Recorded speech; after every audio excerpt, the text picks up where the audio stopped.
Šiandien demonstruojame, kaip juda stabdžių suportas, pilnai atrestauravus jo kreipiančiąsias.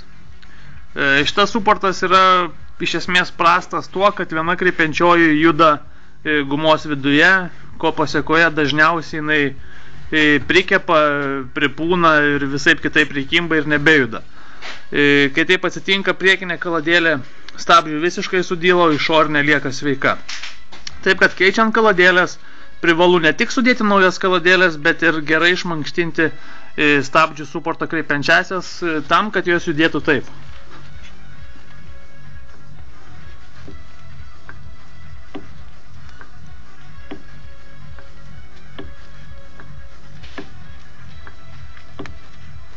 Kaip matome, stabdžių suportas puikiai veikia, o tai garantuos, kad jūsų stabdžių diskas stabdys iš abiejų pusių ir stabdys jūsų stabdžiai maksimaliai efektyviai.